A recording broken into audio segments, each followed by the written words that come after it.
तर नमस्कार विद्यार्थी मित्रांनो, परत एकदा या ठिकाणी सर्वांचं स्वागत आहे आपल्या YouTube चॅनलवरती.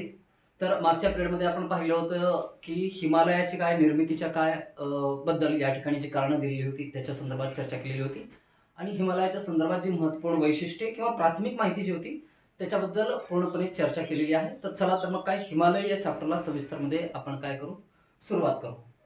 तर चॅप्टरला सुरुवात करत असताना आपण बघितलं होतं हिमालयाचा विस्तार भारतामध्ये काश्मीर पासून ते अरुणाचल प्रदेश पर्यंत पश्चिम पूर्व दिशेमध्ये पूर्व पश्चिम दिशेमध्ये या ठिकाणी झालेला आहे. काश्मीर मधील या ठिकाणी नंगा पर्वत पासून ते अरुणाचल प्रदेश मधील नामच्या या पर्वतापर्यंत हिमालयाचा विस्तार आहे, हे घटक बघितलं होतं. त्यानंतर हिमालयाचा जो विस्तार म्यानमार मध्ये होतो, म्हणजेच भारत आणि म्यानमार यांच्या दरम्यान जी नैसर्गिक सीमा तयार होते त्या पर्वताचं नाव आपण बघितलंय अराकान योमा. पूर्वांचलमध्ये या पर्वतांना काय डोंगर म्हणून ओळखलं जातं, कारण त्यांची उंची कमी आहे. त्या डोंगरांना स्पेसिफिक काय काय नावं दिलेली होती याच्याबद्दल चर्चा केलेली. हिमालयाचा विस्तार भारताच्या काय बाहेर पश्चिमेला झाल्याच्या नंतर हिमालय दक्षिणावरती या ठिकाणी काय मोड दर्शवतो किंवा दक्षिणेकडे वळतो. त्याची एक श्रृंखला पाकिस्तानमध्ये जाते आणि दुसरी श्रृंखला अफगाणिस्तानमध्ये जाते. तर त्यांना रिस्पेक्टिव्हली पाकिस्तानमध्ये नाव होतं सुलेमान आणि अफगाणिस्तानमध्ये नाव होतं हिंदुकुश. तर याच हिमालयाचा विस्तार पुढे ताजिकिस्तान मधील पामीरच्या पठारापर्यंत होतं, जिथे की जगातली महत्वपूर्ण या ठिकाणी पर्वत शृंखला एकत्र येतात हे सुद्धा बघितलेलं होतं. जसं की तियानशान असेल, ट्रान्स हिमालय असेल, बृहद हिमालयाची काय एक श्रृंखला असेल, सुलेमान, हिंदुकुश, हे सर्व ज्या ठिकाणी एकत्र येतात ते पामीरचं ठिकाण आहे आणि तो काय जगाचं छप्पर म्हणून ओळखलं जातं. या सर्व प्राथमिक माहिती. त्यानंतर दोन महत्वपूर्ण सिद्धांत बघितले होते, कोबरचा सिद्धांत आणि plate tectonic theory about Harry Hess. तर त्यानंतर आपल्याला ऍक्च्युअल मध्ये सुरुवात करायचं आहे हिमालयाच्या तथ्यांच्या संदर्भात, ज्या की ठिकाणी हे पाहणं आवश्यक आहे की हिमालयाचे एकूण प्रकार किती पडतात. भारतामधील हिमालयाचा अभ्यास करत असताना हिमालयाचे एकूण प्रमुख 4 प्रकार पडतात, जे की या ठिकाणी लिहिलेले आहेत. एक ट्रान्स हिमालय, त्यानंतर बृहद हिमालय, ज्याला आपण सर्वोच्च हिमालय सुद्धा म्हणतो, कारण सर्वोच्च काय शिखरांचा समावेश बृहद हिमालयामध्ये होतो, म्हणून बृहद हिमालयाला या ठिकाणी काय म्हणलेलं आहे, सर्वोच्च हिमालय म्हणलेलं आहे. त्यालाच ग्रेटर हिमालय सुद्धा म्हणतात आणि त्यालाच हिमाद्री असं म्हणतात, कारण वर्षभर हा जो बृहद हिमालय आहे बर्फाच्छादित असतो या कारणामुळे. हे त्याच्या पाठीमागचं कारण आहे. हे झालं 2 नंबर. तिसऱ्या नंबरचं आहे कोणतं, या ठिकाणी लघु हिमालय किंवा त्यालाच काय मध्य हिमालय असं म्हणतात. शिवालिक आणि बृहद हिमालय यांच्या दरम्यान याचं स्थान असल्यामुळं आपण निळ्या रंगाने दाखवलेलं आहे, ते आहे मध्य हिमालय किंवा त्यालाच नाव आहे लघु हिमालय. आणि सगळ्यात शेवटचं दक्षिणतम श्रेणी जी आहे हिमालय पर्वतांची, जी उंचीनं सर्वात कमी आहे, त्याला म्हणलं जातं शिवालिक. तर हे प्रमुख प्रकार बघत असताना आपण हिमालयाच्या 3 श्रेणींचा वेगळा अभ्यास करणार आहोत आणि ट्रान्स हिमालय जे आहे पहिला प्रकार त्याचा वेगळा अभ्यास करणार आहोत. याच्या पाठीमागचं जे कारण आहे ते पाठीमागच्या पिरियडमध्ये काय मागच्या पिरियडमध्ये सांगितलेलं होतं.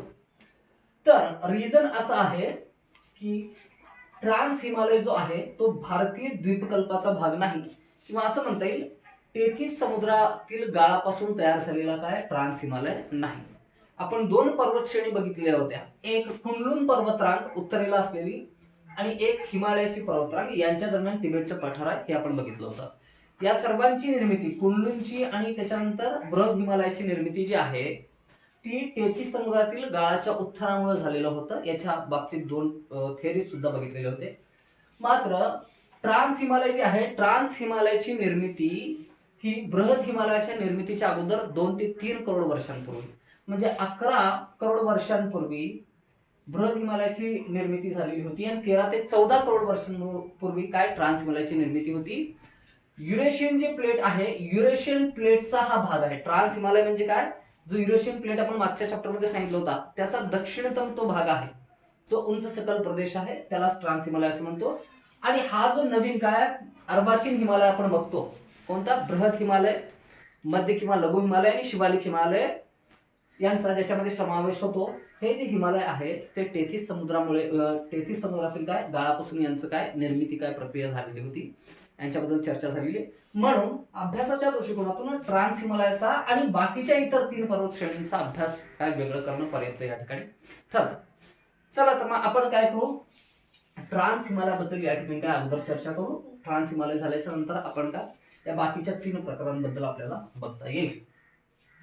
बघा, जम्मू काश्मीर मध्ये या ठिकाणी म्हणजे बृहद हिमालयाच्या उत्तरेला जम्मू काश्मीरमध्ये हिमालय पर्वताच्या ट्रान्स हिमालय पर्वताच्या 4 समांतर श्रेणी आपल्याला या ठिकाणी दिसतात. कोणत्या कोणत्या श्रेणीत? या सर्वात उत्तरेला दिलेली या ठिकाणी जी श्रेणी आहे त्याचं नाव आहे काराकोरम. काय आहे नाव? काराकोरम. लक्षात ठेवायचं आहे. यांचा क्रम राज्यसेवा पूर्वला विचारलेला आहे, PSI मेन्स, त्याच्यानंतर ASO मेन्सला प्रश्न पडलेला आहे, त्यानंतर राज्यसेवा मुख्य मध्ये प्रश्न विचारलेला होता. बऱ्याच ठिकाणी म्हणजे प्रत्येक रेल्वेचा असेल, बँकिंगचा असेल, असं माझ्या मते सर्रासपणे आपल्याला सांगतील की खूप सारे एक्झाम्स आहेत ज्याच्यामध्ये काय या पर्वत श्रेणींचा काय क्रम विचारलेला आहे. हा फॅक्ट आहे की या पर्वत श्रेणी ज्या आहेत यांचा एकतर दक्षिणेकडून उत्तरेकडे क्रम किंवा उत्तरेकडून काय दक्षिणेकडे क्रम, अशा पद्धतीने यांच्या बाबतीत काय प्रश्न विचारला जातो. बघा, सगळ्यात उत्तरेकडील श्रेणी कोणती आहे? काराकोरम आहे. त्याच्या दक्षिणेकडील, काराकोरमच्या दक्षिणेकडील श्रेणी आहे कोणती? लडाख. लडाखच्या दक्षिणेकडील जी श्रेणी आहे त्याचं नाव आहे झास्कर, आणि झास्करच्या दक्षिणेकडील जी पर्वत श्रेणी आहे त्याचं नाव आहे पीर पांचाल. कलेजा पार अशा पद्धतीने आपल्याला काय ट्रिक वापरून लक्षात ठेवता येतं, हे पण काय सांगितलेलं होतं. काराकोरम मध्ये या ठिकाणी सगळ्यात महत्वपूर्ण 2 शिखर आहेत. काराकोरमच्या बाबतीत एक तर काराकोरम लक्षात ठेवायचं काय क्रमांच्या बाबतीत उत्तरेकडून दक्षिणेकडे किंवा दक्षिणेकडून काय उत्तरेकडे असा क्रम. काय काय असेल? काराकोरम असेल, लडाख असेल, झास्कर असेल, पीर पांचाल असेल. काराकोरम असेल, लडाख असेल, झास्कर असेल, पीर पांचाल असेल. MPSC प्रीला असलेला क्वेश्चन असा होता की याच्यामध्ये काय काराकोरम, लडाख, झास्कर, पीर पांचाल आणि शिवालिक अशी पर्वत शृंखला काय यांचा क्रम दिलेला होता, आणि खालीलपैकी उचित क्रम ओळखा. उत्तरेकडून दक्षिणेकडे हे जे पर्वत शिखर काय पर्वतांच्या श्रेणी दिलेली यांचा उचित क्रम ओळखा म्हणून प्रश्न होता. त्याच्यामध्ये option A, option B, option C आणि ऑप्शन D मध्ये पठारांची या ठिकाणी काय क्रम दिलेले, शिखरांचे या ठिकाणी क्रम दिलेले होते, आणि एक योग्य क्रम त्यापैकी काय करायचं होतं, निवडायचं होतं. आता शिवालिक डेफिनेटली काय असेल, पीर पांचालच्या काय खाली असेल दक्षिणेला, तर उत्तरेकडून दक्षिणेकडे त्यांचा क्रम ओळखायचा होता. तर हे जर लक्षात ठेवलं तर निश्चितपणे काय परीक्षेमध्ये तुम्हाला काय उपयोगी पडेल डेफिनेटली. तर त्यानंतर काराकोरमच्या बाबतीत, काराकोरम पर्वतरांगेच्या बाबतीत, काराकोरम पर्वतरांगेमध्ये किंवा या पर्वत श्रेणीमध्ये जेवढे काही शिखर आहेत या ठिकाणी एकूण या ठिकाणी 75 शिखर आहेत. काराकोरम या श्रेणीमध्ये एकूण किती 75 शिखर आहेत. त्यांना K1, K2, K3, K4 अशी नावं दिली आहेत, K75 पर्यंत. पण परीक्षेच्या दृष्टिकोनातून 2 शिखरं महत्वाची ठरतात. कोणती कोणती शिखरं? या ठिकाणी K2 हे शिखर जे तुम्हाला माहिती असेल जागतिक भूगोलामध्ये काय भारताच्या काय भूगोलाच्या दृष्टिकोनातून सुद्धा काय अति महत्वपूर्ण यात काय हा पॉइंट आहे, आणि एक K4 शिखर या ठिकाणी आहे. तर K2 आणि K4च्या बाबतीत, तर K4 हे शिखर कोणत्या पर्वत श्रेणीमध्ये आहे असा प्रश्न विचारला जातो. तर याचं नाव आहे कैसरभ्रूम. शिखराचं नाव काय आहे? कैसरभ्रूम. K4 हे शिखर किंवा कैसरभ्रूम हे शिखर कोणत्या पर्वत श्रेणीमध्ये आहे असं विचारलं जातं, आणि पर्याय असतील तुमचे पीर पांचाल असेल, लडाख असेल, झास्कर असेल आणि काराकोरम असेल. तर तुमचं उचित उत्तर काय असेल? काराकोरम पर्वत श्रेणी. त्यानंतर जगातील दुसऱ्या क्रमांकाचं सर्वोच्च शिखर कोणतं आहे? जगातील दुसऱ्या क्रमांकाचं सर्वोच्च शिखर कोणतं आहे? K2. त्यालाच नाव काय आहे? Godwin Austen. हे मागच्या पिरियड मध्ये सुद्धा मी तुम्हाला काय सांगितलेलं होतं. नाव काय आहे? गॉडविन ऑस्टिन, ज्याचे की स्थान या ठिकाणी काय दाखवलेलं आहे आपण. आणि हे K2 किंवा गॉडविन ऑस्टिन जे पर्वत आहे ते काराकोरम या पर्वत श्रेणीमध्ये येतं. तर काराकोरम पर्वत श्रेणीमध्ये काय 2 शिखर झाली. कुठली कुठली? गॉडविन ऑस्टिन जे की भारतातील सर्वोच्च शिखर आहे आणि जगातील दुसऱ्या क्रमांकाचं शिखर आहे. आणि त्याच्यानंतर K4 जे आहे कैसरभ्रूम, एवढंच लक्षात ठेवायचं की त्याचं स्थान कुठे आहे? काराकोरम या पर्वत श्रेणीमध्ये आहे. खूप सारे तथ्य आहेत काय कैसरभ्रूमच्या बाबतीत सुद्धा आणि आणखी पर्वत श्रेणीच्या बाबतीत सुद्धा, पण परीक्षेमध्ये त्यांच्याबद्दल कधी प्रश्न विचारला गेलेला नाही किंवा त्याच्यावरती कधी चर्चा झालेली नाही. त्याच्यामुळे आपण त्याला काय as a part of syllabus म्हणून काउंट करू शकत नाही. जेवढे महत्त्वाचे शिखर ज्यांच्यावरती परत परत प्रश्न विचारले गेलेले आहेत त्याच प्रश्नांबद्दल आपण काय करणार आहोत? चर्चा करणार आहोत. आपल्याला या ठिकाणी स्मार्ट वर्क करायचं हे लक्षात ठेवा हा, आणि प्रश्नांचा आढावा लक्षात घेता हे सगळं काय आपण फ्रेम केलेलं आहे. त्याच्यानंतर काराकोरमच्या दक्षिणेला या ठिकाणी लडाख पर्वत श्रेणी आहे. त्यानंतर लडाखच्या दक्षिणेला झास्कर आणि झास्करच्या दक्षिणेला काय पीर पांचाल. हा क्रम नेहमी लक्षात राहील याची काय खबरदारी घ्यायचं. आता नंतर एक नदी आहे या ठिकाणी जी तिबेटच्या पठारावरील चेमा युंगडुंग या ग्लेशियर मधून काय वाहते, उगम पावते. एक नदी आहे जी चेमा युंगडुंग या तिबेटच्या ग्लेशियर मधून काय करते, उगम पावते आणि ती झास्कर आणि लडाख या दोन पर्वत श्रेणींच्या दरम्यान मधून काय वाहत जाते आणि पुढे काय जम्मू काश्मीर मधून ती काय भारताला ओलांडून पाकिस्तान मध्ये प्रवेश करते आणि पाकिस्तान मधून वाहत जाऊन ती कुठे मिळते, अरबी समुद्राला मिळते. निश्चितपणे दक्षिणेकडे काय प्रवाह आहे तिचा, तर कुठे मिळेल, अरबी समुद्राला मिळेल. तर ही नदी कोणती आहे, तर जे काही सांगतोय ते सगळं लिहून घ्यायचंय. नदीचं नाव काय आहे, सिंधू नदी, जी की आंतरराष्ट्रीय महत्वाची नदी आहे पाकिस्तानी काय भारत यांच्या दरम्यान. त्यानंतर या ठिकाणी काराकोरम आणि लडाख यांच्या दरम्यान एक काय महत्वाची नदी आहे, जी की सिंधूची महत्वाची उपनदी आहे. नदीचं नाव आहे शोक. तर लडाख या पर्वत श्रेणीच्या उत्तरेला शोक नदी काय प्रवाहित होते आणि लडाख या पर्वत श्रेणीच्या दक्षिण दिशेला कोणती, सिंधू नदी प्रवाहित होते. तर हा झाला काय पॉइंट यांच्या बाबतीत. काय काय चेमा युंगडुंग या ग्लेशियर मधून या ठिकाणी म्हणजे ग्लेशियर म्हणजे एक प्रकारची काय हिमनदी असते या ठिकाणी. तर ही जी हिमनदी असते या हिमनदीतून काय नद्यांचा काय उगम होत असतो. तर ही सिंधू नदी उगम पावते झास्कर आणि लडाख यांच्या दरम्यान काय वाहत ती उत्तर दिशेने या ठिकाणी जाते आणि नंतर पाकिस्तानमध्ये प्रवेश करून अरबी समुद्राला जाऊन मिळते. आपण नदी या चॅप्टर मध्ये याच्याबद्दल डिटेल्स बघायचे. आपल्याला ट्रान्स हिमालयाच्या बाबतीत चर्चा करत असताना हा पॉईंट लक्षात ठेवायचा आहे की लडाख आणि झास्कर यांच्या दरम्यान सिंधू नदी वाहते. काराकोरम आणि लडाख यांच्या दरम्यान शोक नदी, जी की सिंधूची महत्वाची उपनदी आहे, ती नदी या ठिकाणी वाहते. आणि लेह हे जे ठिकाण आहे जम्मू काश्मीर मध्ये काय महत्वाचं ठिकाण, ते सिंधू नदीच्या उत्तर तीरावरती किंवा उजव्या तीरावरती आहे असं आपल्याला म्हणता येईल. जर नदीचा प्रवाह या दिशेला असेल तर उजव्या तीरावरती म्हणता येईल किंवा उत्तर दिशेला, असं काय सिंधू नदी काय उत्तर दिशेला उत्तर किनाऱ्यावरती काय लेह हे ठिकाण आहे. पॉइंट लक्षात आले, काय काय सांगितले पॉइंट. चेमा युंगडुंग या ग्लेशियर मधून सिंधू नदी वाहते, जी की झास्कर आणि लडाख यांच्या दरम्यान वाहते. काराकोरम आणि लडाख यांच्या दरम्यान काय उगम पावणारी आणि काय उत्तरेकडे वाहत जाणारी शोक नदी जी आहे ती सिंधूची उपनदी, नंतर सिंधूला काय भारतामध्येच काय येऊन मिळते. दोन्ही नद्या एकत्रितपणे काय पाकिस्तान मधून अरबी समुद्राला जाऊन मिळतात आणि सिंधू नदीच्या उत्तर किनाऱ्यावरती किंवा उजव्या बाजूला या ठिकाणी किनाऱ्यावरती असलेलं एक शहर आहे, त्या शहराचं नाव काय आहे, लेह. इथपर्यंत सगळ्यांच्या लक्षात आलेलं असेल. काराकोरमच्या बाबतीत आणखी एक महत्वाचं, भारतातील जे सगळ्यात मोठे या ठिकाणी 4 ग्लेशियर आहेत. आपण ग्लेशियरचा उच्चार केला ना या ठिकाणी, कोणतं ग्लेशियर होतं आपण लिहू या ठिकाणी, चेमा युंगडुंग. ट्रान्स हिमालयातील काराकोरम या पर्वत श्रेणीवरती 4 महत्वाचे भारतातील काय ग्लेशियर आहेत, जिथून वेगवेगळ्या नद्यांचा उगम होतो. तर पहिला आहे सियाचिन ग्लेशियर, दुसरा आहे हिस्पर ग्लेशियर, तिसरा आहे पाल्टोरा ग्लेशियर आणि चौथा आहे बियाफो ग्लेशियर.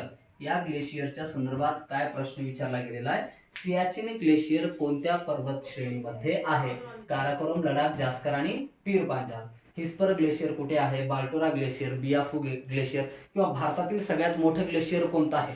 या ठिकाणी काय कमेंट करून कळवायचं आहे की भारतातील सर्वात मोठं ग्लेशियर कोणतं आहे, जे की काराकोरम पर्वत श्रेणीवरती आहे. कमेंट मध्ये या ठिकाणी काय सगळ्यांना सांगायचं आहे. थोडंसं कष्ट घ्यायचं आहे, तुमचा सुद्धा सहभाग याच्यामध्ये काय असू द्या. सगळंच तुम्हाला काय रेडीमेड मिळतंय, पण काहीतरी तुम्हाला काय या ठिकाणी काय नकाशा काढून बघाल, त्या निमित्तानं नेटवरती सर्च करा, कुठली ना कुठली क्रिया घडेल या ठिकाणी. ऍक्टिव्हिटी बेस्ड एज्युकेशन असेल तर काय नेहमी फायद्याची असते त्या ठिकाणी. त्यानंतर या ठिकाणी आपल्याला बघायचं आहे लडाख ही जी या ठिकाणी काय पर्वत श्रेणी आहे ट्रान्स हिमालयातील, तर लडाख या श्रेणीवरती राकाकोशी पर्वत आहे. कोणतं, राकाकोशी पर्वत. इकडे लिहू आपण, पर्वताचं नाव काय आहे, राकाकोशी पर्वत किंवा राकाकोशी शिखर आहे, राकाकोशी शिखर. तर जगातील सगळ्यात तीव्र उतार असलेला हा पर्वत शिखर आहे. पॉइंट काय सांगतो मी, जगातील सगळ्यात तीव्र उतार असलेला म्हणजे काय असा पर्वत आपल्याला सांगतोय. हा सगळ्यात तीव्र उतार काय असतो, 90 डिग्री असतो, हा असा पर्वत असतो. इथे लक्षात अशा पद्धतीने. तर जगातील सगळ्यात जास्त तीव्र उतार असलेला राकाकोशी शिखर हा कोणत्या पर्वत श्रेणीवरती आहे? तर तो ट्रान्स हिमालयातील लडाख या पर्वत श्रेणीवरती आहे. तर लक्षात राहील. तर काराकोरमच्या बाबतीत बघितलं आपण पॉईंट, लडाखच्या बाबतीत बघितलं, त्याच्यानंतर लडाख आणि झास्करच्या दरम्यान या ठिकाणी काही नद्या वाहतात त्यांच्याबद्दल बघितलं. काराकोरम दरम्यान काय हे 4 महत्वाचे काय ग्लेशियर आढळतात. तर चेमायिंडुंग या ग्लेशियर मधून सिंधू नदी प्रवाहित होते. हे सगळे फॅक्ट्स बघितलेले. या सगळ्या फॅक्ट वरती जर तुम्ही काय थोडस पास्ट मध्ये जाऊन काय क्वेश्चन पेपर जर चाळले तर असा एक सुद्धा पॉईंट तुम्हाला भेटणार नाही ज्याच्यावरती काय प्रश्न विचारला गेलेला नाही. सगळे क्वेश्चन्स आपण या ठिकाणी काय या फॅक्टच्या स्वरूपात काय पूर्ण केलेले आहेत. तर हे झालं ट्रान्स हिमालय. तर ट्रान्स हिमालयाच्या नंतर आपल्याला काय बघायचं आहे? बृहत हिमालय बघायचं आहे. बृहत हिमालय बघत असताना ट्रान्स हिमालयाच्या संदर्भात एक या ठिकाणी काय महत्वपूर्ण गोष्ट आहे ती सुद्धा काय सांगेल. आपण काय नंतर बघू बृहत हिमालय काय स्टार्ट केल्यानंतर. हे झालं ट्रान्स हिमालय. तर नेक्स्ट आपण बघू बृहत हिमालय. चला, बृहत हिमालयाच्या संदर्भात माहिती बघत असताना सगळ्यात पहिलं आपण मागच्या पिरियडला बघितलं होतं माउंट एकांकुगुआ असेल, माउंट कोशिस्को असेल, माउंट या ठिकाणी एल्बर्स असेल, माउंट ब्लांक असेल, माउंट एल्बर्ट असेल. बरेच शिखर आहेत काय जगामधील काय सर्वोच्च शिखर आहेत त्या काय स्पेसिफिक देशांमधील. मात्र या शिखरांची महत्तम उंची ही 6000 मीटर असते. 6000 मीटर पेक्षा यांची उंची काय किंचित सुद्धा जास्त नाही हे सांगितलेलं होतं. 6000 मीटर पर्यंत येऊन काय यांचा काय दम निघतो या शिखरांचा. मात्र बृहत हिमालय जे आहे, बृहत हिमालयाची सरासरी उंची ऍव्हरेज हाईट ही 6100 मीटर 6100 मीटर इतकी आहे. आणि जो ट्रान्स हिमालय आत्ताच आपण ज्याच्याबद्दल पॉइंट्स बघितले तर या ट्रान्स हिमालयाची सरासरी उंची आहे 6000 मीटर, जवळपास सारखी आहे. ट्रान्स हिमालयाची निर्मिती अगोदर आणि बृहत हिमालयाची निर्मिती नंतर असं. सगळ्यात शेवटी आपण काय निर्मितीचा क्रम सुद्धा बघू या सर्व पर्वत श्रेणीच्या बाबतीत. तर बृहत हिमालयाची उंची किती 6100 मीटर आणि ट्रान्स हिमालयाची उंची किती 6000 मीटर. तर याचा अर्थ असा होतो की समुद्र सपाटीपासून 6000 काय मीटर उंचीपेक्षा काय जास्त उंचीचे शिखर या ठिकाणी आपल्याला बघायला भेटतात. सर्वोच्च शिखर कोणतं आहे? माउंट एव्हरेस्ट, जे की नेपाळमध्ये आपण या ठिकाणी काय दाखवलेलं आहे. Mount Everest. माउंट एव्हरेस्टची उंची किती आहे? 8848 मीटर. जगातील काय दुसऱ्या क्रमांकाचं सर्वोच्च शिखर कोणतं आहे? गॉडविन ऑस्टिन किंवा K2 ज्याला म्हणतो 8611. आणि काय जगातील सर्वात काय सर्वोच्च असलेली 10 शिखर या बृहत हिमालयामध्येच आपल्याला काय बघायला भेटतात. कुठून कुठपर्यंत? नामच्या बरुवा, त्याच्यानंतर कांचनगंगा, त्यानंतर मकालू, त्यानंतर एव्हरेस्ट, त्यानंतर मनसालू, त्याच्यानंतर अन्नपूर्णा, धवलागिरी, नंदादेवी, कामेत, बंदरपूच आणि या ठिकाणी कुठलं होतं नंगा पर्वत. हे जे सर्व पर्वत श्रेणी आहेत या पर्वत श्रेणीवरती काय परत क्वेश्चन विचारला गेलेला आहे. त्याच्यामुळे काय या पर्वत श्रेणींचाच आपण अभ्यास करतोय. शेकडो पर्वत श्रेणी यांच्या दरम्यान सुद्धा आहेत.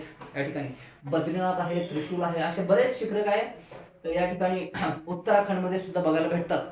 आपण स्पेसिफिक जो क्वेश्चन असेल त्याच्यानुसार काय शिखर बघू आपण. येते लक्षात.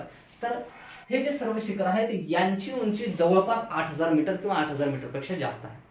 तर समुद्र सपाटीपासून 8000 मीटर एवढ्या उंचीवरती जर पर्वत शिखर असतील तर त्या ठिकाणचं वातावरण कसं असतं? विरळ असतं. त्या ठिकाणी ऑक्सिजनचं प्रमाण कमी असतं.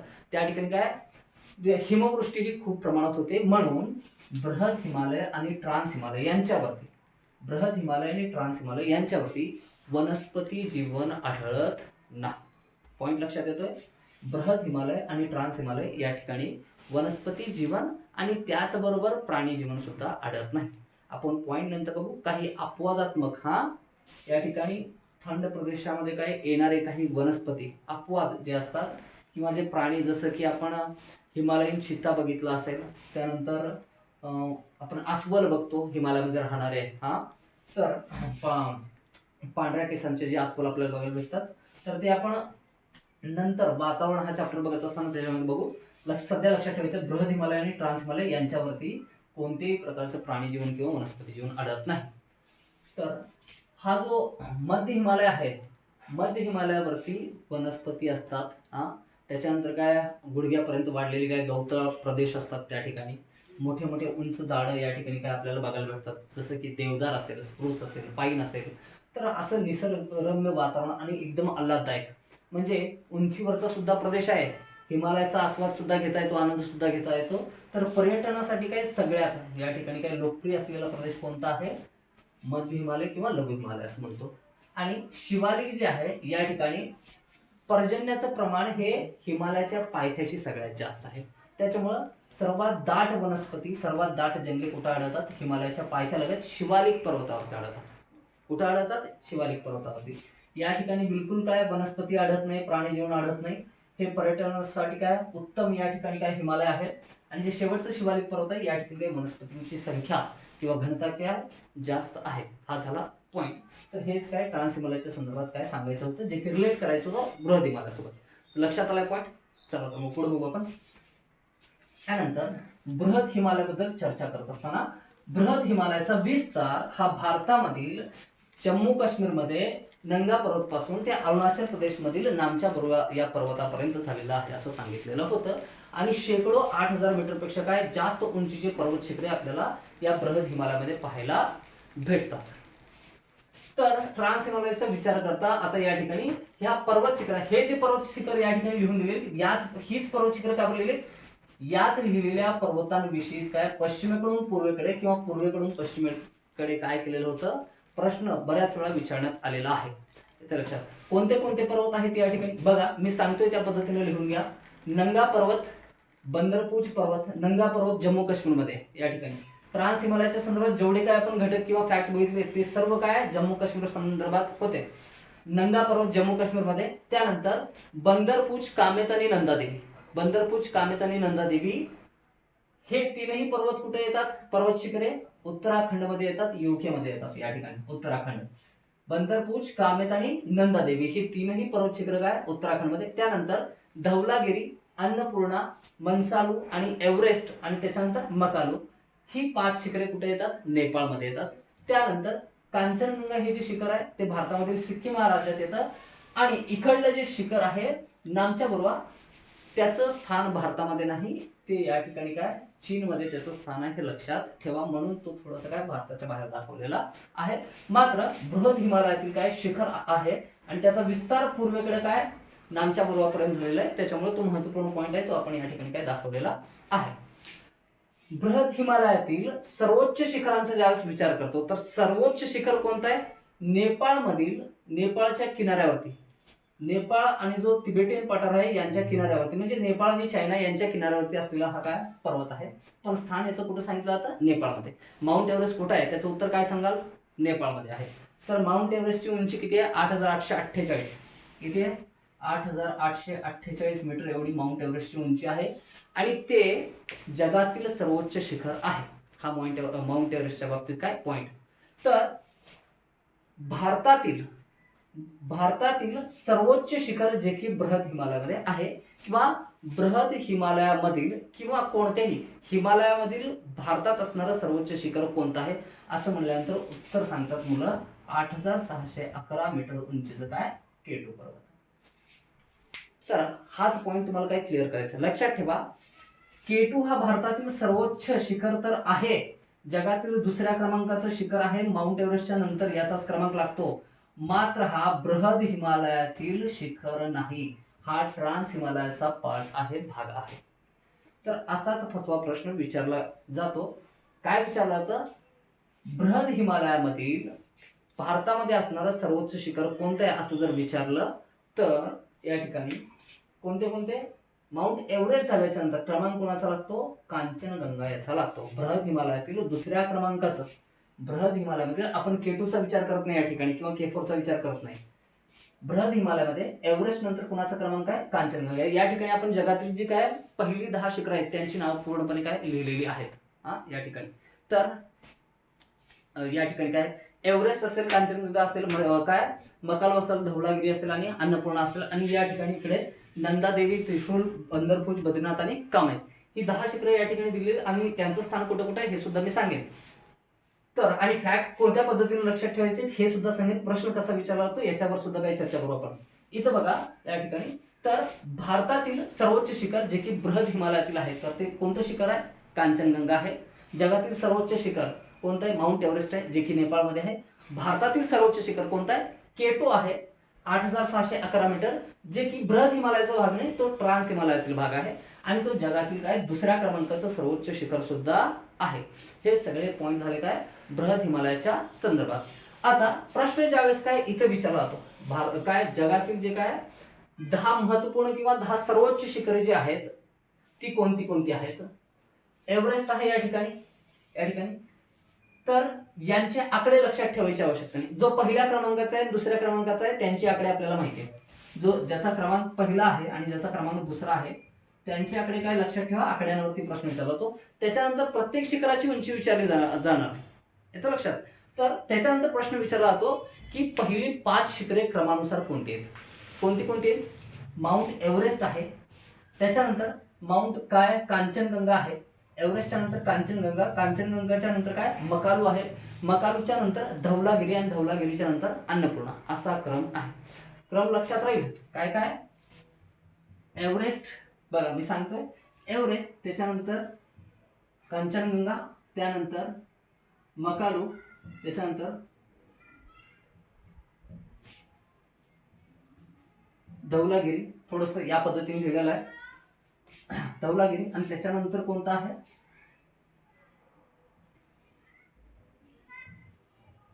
एक मगर आनंदी. कसं आहे एक मगर आनंदी. एव्हरेस्ट, कांचनगंगा, मकालू, धवलागिरी आणि अन्नपूर्णा. तर अ आणि न पासून काय सुरुवात होणार, काय दुसरं शिखर, तर या ठिकाणी काही कन्फ्युजन करणार नाही. किंवा म पासून काय स्टार्ट होणार मनसालू आहे, पण लक्षात ठेवा की काय या ठिकाणी काय मकालू नाव काय लिहायचं आहे. तर यांचा क्रम लक्षात ठेवायचा. काय एव्हरेस्ट, कांचनगंगा, मकालू, धवलागिरी आणि अन्नपूर्णा ही पहिली काय आहेत 5 महत्वपूर्ण काय शिखरे आहेत, जगातील काय सर्वोच्च शिखरे आहेत. तर यांच्या बाबतीत अशाच पद्धतीने प्रश्न विचारला जातो. तर हे काय करायचं आहे लक्षात ठेवायचं आहे.